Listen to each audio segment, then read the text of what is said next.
नमस्कार दोस्तों। आज की अपनी इस वीडियो में हम आप लोगों के लिए तुलसी विवाह की बड़ी ही सुंदर कथा लेकर आए।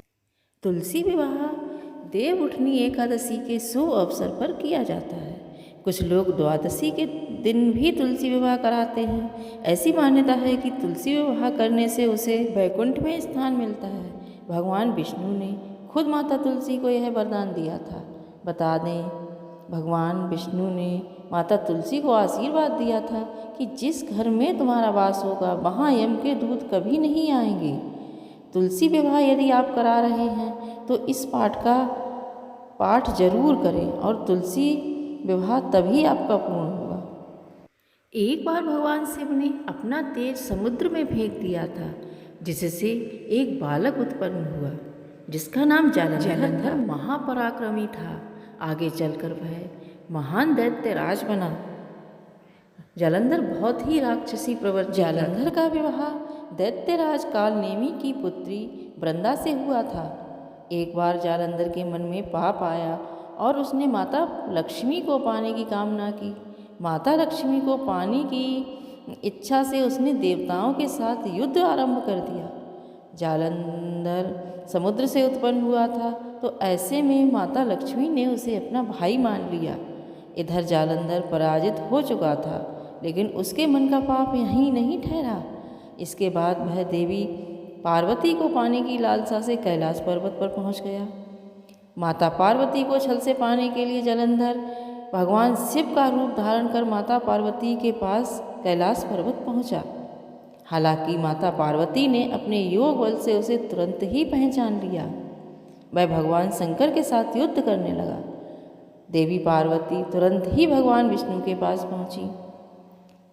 जालंधर की पत्नी वृंदा अत्यंत पतिव्रता स्त्री थी।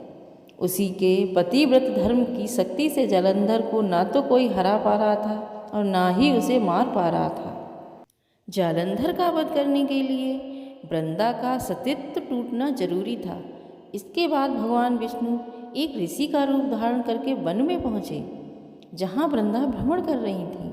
भगवान विष्णु के साथ दो राक्षस भी वहाँ पहुँचे, जिन्हें देखकर वृंदा भयभीत हो गई।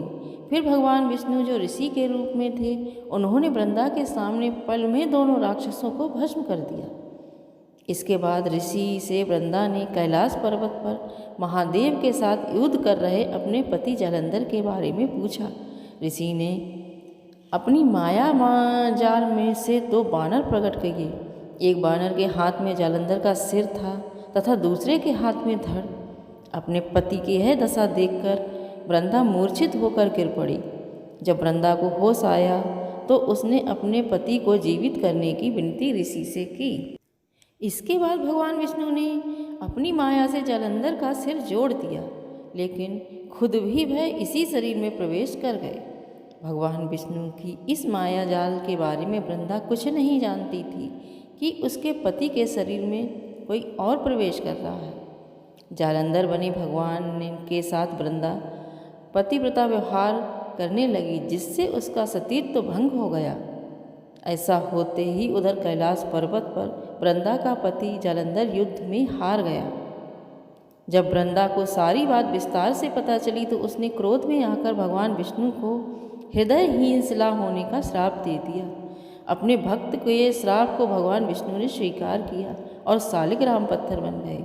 सृष्टि के पालनकर्ता के पत्थर बन जाने से ब्रह्मांड में असंतुलन की स्थिति हो गई। यह देखकर सभी देवी देवता वृंदा से प्रार्थना की कि भगवान विष्णु को शाप मुक्त कर दे, वरना सारी सृष्टि का सर्वनाश हो जाएगा। देवताओं की प्रार्थना सुनने के बाद वृंदा ने भगवान विष्णु को शाप से मुक्त तो कर दिया, लेकिन स्वयं आत्मदाह कर लिया। जहाँ वृंदा भस्म हुई वहाँ तुलसी का पौधा उगा। भगवान विष्णु ने वृंदा से कहा, हे वृंदा, तुम अपने सतीत्व के कारण मुझे लक्ष्मी से भी अधिक प्रिय हो गई हो। अब तुम तुलसी के रूप में सदा मेरे साथ रहोगी। तब से हर साल कार्तिक महीने में देव उठनी एकादशी के दिन तुलसी विवाह कराया जाता है।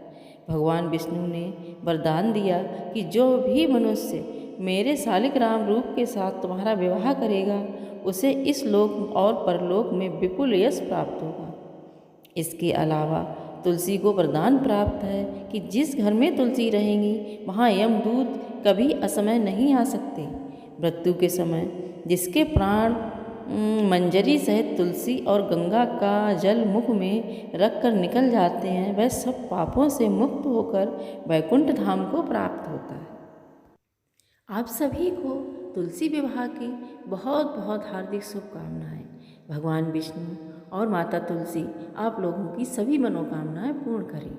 दोस्तों, अगर आपको हमारा ये वीडियो अच्छा लगा हो तो हमारे चैनल को लाइक और सब्सक्राइब अवश्य करें। धन्यवाद।